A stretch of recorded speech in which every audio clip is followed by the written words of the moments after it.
हिंदुत्व ये प्रोसेस है, सतत चलने वाली प्रक्रिया है, मोस्ट डायनामिक है और उसमें सबका योगदान है जो भारत में हो गए विचारक। इसलिए हिंदुत्व को हिंदुइज्म नहीं कहना चाहिए, ऐसा मेरा मत है। और अन्य मतपंथों के साथ तालमेल कर सकने वाली एकमात्र विचारधारा ये भारत की विचारधारा है, हिंदुत्व की विचारधारा है, क्योंकि तालमेल का आधार मूल एकत्व, प्रकार विविध है और विविध होना अवश्यंभावी है क्योंकि प्रकृति विविधता को लेकर चलती है। विविधता ये भेद नहीं है, विविधता ये साजा सज्जा है, प्रकृति का श्रृंगार है। ऐसा संदेश देने वाला और संदेश ने थियराइजेशन के आधार पर नहीं, अनुभूति के आधार पर देने वाला एकमात्र देश हमारा देश है। और इसलिए हिंदुत्व ही है जो सबके तालमेल का आधार बन सकता है। जनजातीय समाज भी हिंदू है। कल मैंने जिस राष्ट्रीयता का वर्णन किया, हमारी कल्पना का, उस अर्थ में जनजातीय समाज भी हिंदू समाज ही है। भारत में रहने वाले सब लोग हिंदू ही है, पहचान की दृष्टि से, राष्ट्रीयता की दृष्टि से।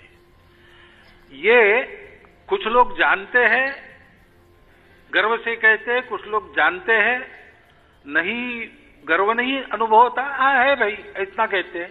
कुछ लोग जानते हैं लेकिन अन्य किसी बात के कारण कहने में संकोच करते हैं, और कुछ लोग नहीं जानते इसलिए नहीं कहते।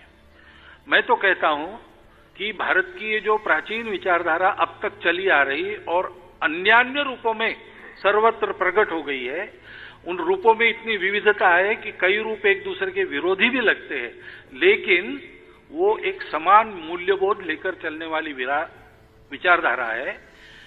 उस मूल्यबोध का प्रारंभ हमारे जनजातियों के बंधुओं के जीवन से और कृषकों के जीवन से प्रारंभ हुआ है। तो इस अर्थ में तो ये हमारे पूर्वज है, ऐसे ही उनको देखना चाहिए और उनके सारे स्थितियों का, समस्याओं का विचार करना चाहिए। ये सब अपने हैं, भारत में कोई पराया नहीं, परायापन हमने निर्माण किया है, हमारी परंपरा ने नहीं। वो तो एकता ही सिखाती है। मैं ब्राह्मणों को चुनौती देता हूं कि वो सिद्ध करे कि शेड्यूल कास्ट के लोग, शेड्यूल ट्राइब के लोग, ओबीसी के लोग, कुनबी के लोग, मराठा लोग हिंदू हैं। सिद्ध करे। फिर मैंने उस भाषण में एक बात और कही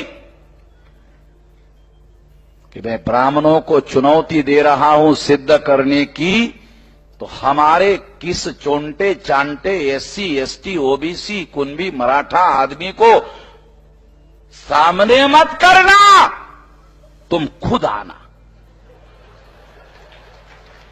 अगर तुमने एससी, एसटी, ओबीसी, कुनबी, मराठा को सामने किया तो उनको मेरे क्रॉस एग्जामिनेशन से गुजरना होगा और फिर मैं उनको पूछूंगा, एससी, एसटी, ओबीसी, कुनबी, मराठा को पूछूंगा, तुम हिंदू? हाँ। अच्छा तुम हिंदू हो? अच्छा वेद को पढ़ा? तो वो मेरी तरफ देखेगा कि क्या पूछ रहा है भाई, ये क्या पूछ रहा है। हाँ तुम नहीं समझ रहे हो, इसलिए दूसरा सवाल। अच्छा वेद को देखा, पढ़ा जरा कठिन है, देखा भी नहीं, दूर से देखा, दूर से भी नहीं देखा, साले हिंदू है तू, कहे का हिंदू है। क्रॉस एग्जामिनेशन में कोई एससी, कोई एसटी, कोई ओबीसी, कोई कुनबी, कोई मराठा हिंदू अपने को साबित नहीं कर पाएगा। दावे के साथ बोलता हूं, मेरे पास ब्राह्मणों के धर्म ग्रंथों के सारे सबूत उपलब्ध है जो ये सिद्ध करते हैं कि ये लोग किसी मायने में हिंदू नहीं है, क्योंकि हिंदू शब्द अर्वाचीन है। वेद में हिंदू शब्द नहीं है, श्रुति में हिंदू शब्द नहीं है, पुराणों में, रामायण में, महाभारत में, गीता में, श्रुति में, स्मृति में, मनुस्मृति में हिंदू नाम का कोई शब्द ही नहीं है। हिंदू संस्कृत का शब्द नहीं है, हिंदू हिंदी का शब्द नहीं है, हिंदू पारसी भाषा का शब्द है। अभी सुना ना आपने, सरकार कह रही है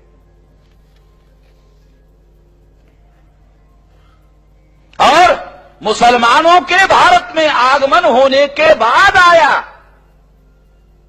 उसके पहले कहीं पर भी हिंदू शब्द उपलब्ध नहीं है।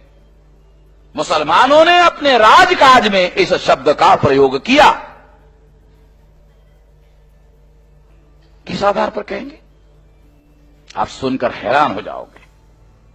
1 महीने के अंदर अंदर सरसंघ चालक आरएसएस ने, भागवत ने पूना में ही बड़ा कार्यक्रम किया और बड़ा कार्यक्रम करने के बाद आरएसएस के सरसंघ चालक को जवाब देने के लिए सामने आना पड़ा और उसने जवाब दिया।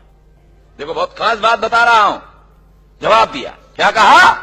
जवाब दिया, कहा हम सांस्कृतिक दृष्टि से हिंदू हैं। इसका दूसरा मतलब है धार्मिक दृष्टि से हिंदू नहीं है। मेरे से पाला पड़ा हुआ है, किसी हैरा घेरा नत्तू खैरे से थोड़ी पाला पड़ा हुआ है। सिद्ध हुआ कि सरसंघ चालक मोहन भागवत मेरे सवाल का जवाब नहीं दे पाया कि हम लोग धार्मिक दृष्टि से हिंदू है, ये वो सिद्ध नहीं कर पाया। जब आरएसएस का सरसंघ चालक सिद्ध नहीं कर पाया तो फिर कौन बचा हुआ है? कौन बचा हुआ है? और जो बचा हुआ है उस हैरे गहरे नत्थु खैरे को मैं मानने वाला हूं?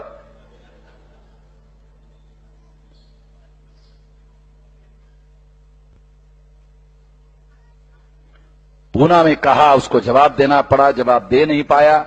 उसका जनरल सेक्रेटरी दिल्ली में गया, नवभारत टाइम्स के फ्रंट पेज पर छपकर आया। क्या कहा? हम हिंदू की बात कर रहे हैं, हिंदू धर्म की बात कहां कर रहे हैं? खड़ू साहब, हम हिंदू की बात कर रहे हैं, हिंदू धर्म की बात कहां कर रहे हैं? फिर मेरा मेरठ में कार्यक्रम था। मैंने कहा हम हिंदू भी नहीं है, हिंदू धर्मी भी नहीं है, तुम ही डिसाइड कर रहे हो। अरे हमको तो डिसाइड करने दो, हम क्या है भी या नहीं है, हमारे भविष्य के बारे में हमको निर्णय करने दो ना भाई। हम हिंदू भी नहीं है, हिंदू धर्मी भी नहीं है, तुम डिसाइड कर रहे हो हम क्या है, ये है वो है। वहां जो मुसलमान था उसने अपने भाषण में कहा था कि वामन में इस्लाम जैसे विद्वान आदमी को अगर वो हमारे मुसलमान धर्म में होता तो मुसलमानों की सबसे बड़ा धर्माचार्य बना देते। ब्राह्मणों को चाहिए कि उनको सबसे बड़ा धर्माचार्य बना देते। ऐसा उस मुसलमान ने कहा। मैंने जवाब दिया कि मौलाना साहब, अगर ब्राह्मण मुझे शंकराचार्य बनाने के लिए कहे तो भी मैं हिंदू बनने के लिए तैयार नहीं हूं। आपके मन में सवाल पैदा हो गया होगा, क्यों? आपके मन में सवाल पैदा हो गया होगा, क्यों? इसलिए मैं हिंदू बनने के लिए तैयार नहीं हूं क्योंकि मैं गैर बराबरी के निजाम को, गैर बराबरी की व्यवस्था को, गैर बराबरी को, इंसान के बीच में गैर बराबरी को मानने के लिए राजी नहीं हूं।